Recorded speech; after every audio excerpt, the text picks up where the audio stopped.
ସବୁଦିନ କ'ଣ ଏମିତି ଦେଶୀ ଖାଇବା ଦେଇ ଦେଉଛ? କେବେ କେବେ ଚାଇନିଜ୍ ତ ବନାଅ। ଏଇଟା ମୁଁ କହୁନି ମ, ଏଇଟା ମୋ ପୁଅର ଫରମାଇଶ ଥିଲା। ପୁଅର ଫରମାଇଶରେ ବନେଇବି ସୋୟାବିନ୍ର ଚିଲି। ଏଠି ଉଷୁମ ପାଣିରେ ସୋୟାବିନ୍କୁ ଟିକେ ଫୁଟେଇକି ଛାଡ଼ିଦେଲି। ତା ଭିତରେ ମୁଁ ଅଟାର ଡୋଟାକୁ ପ୍ରିପେୟାର କରିଦେଲି। ତ କିଛି ନେଲି ମଇଦା, କିଛି ନେଲି ଅଟା, ଆଉ ଟିକେ ତେଲ ଦେଇ ଖାସ୍ତା ଦେଇକି ଲୁଣ ଆଉ ଟିକେ ଦହି ପକେଇକି ତାକୁ ଭଲସେ ଦଳାଦଳି କରି 20 ମିନିଟ୍ ପାଇଁ ଛାଡ଼ିଦେଲି। ସୋୟାବିନ୍ ବି ସବୁ ଫୁଲି ଯାଇଥିଲା, ତାକୁ ଭଲସେ ପାଣିରୁ ଚିପୁଡ଼ିକି ବାହାର କରିଦେଲି। ଏଇଠି ଦେଖନ୍ତୁ ଭଲସେ ତାର ପାଣିଟାକୁ ଯେମିତି ଡ୍ରେନ୍ କରିଦେବେ। ତ ତାପରେ ତା ଦେହରେ ନେଲି କିଛି କର୍ଣ୍ଣଫ୍ଲୋର, କିଛି ବେସନ, କିଛି ମଇଦା, ଆଉ ତାପରେ ଲୁଣ ଆଉ ଲଙ୍କାଗୁଣ୍ଡ ଏମିତି ନେଇକି ତାକୁ ଟିକେ ଭଲସେ ଦଳାଦଳି କରିଦେଲି।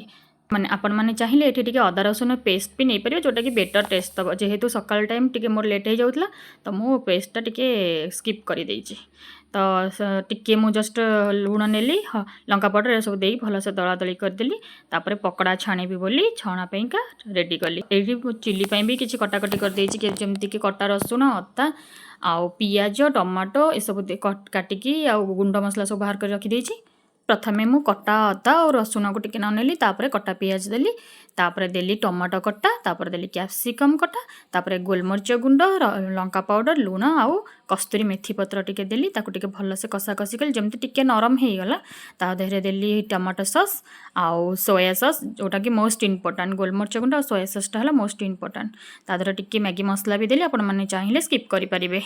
ତାପରେ ଟିକେ କର୍ଣ୍ଣଫ୍ଲୋର ଗୋଳାଟା ଦେଲି, ଟିକେ ଭଲସେ କଷାକଷି କରିଦେଇକି ଛଣା ହେଇକି ରଖିଥିବା ଯେଉଁ ସୋୟାବିନ୍ ତାକୁ ଦେଇକି ସୁଖା ବାଲା କଷେଇଲି। ଆଉ ତା ଦେହରେ ଟିକେ କଞ୍ଚା ଲଙ୍କା କଟା ବି ଗୋଟେ ଦେଇଦେଲି, ଆଉ ଟିକେ ଧନିଆ ପତ୍ର ବି ଦେଇଦେଲି।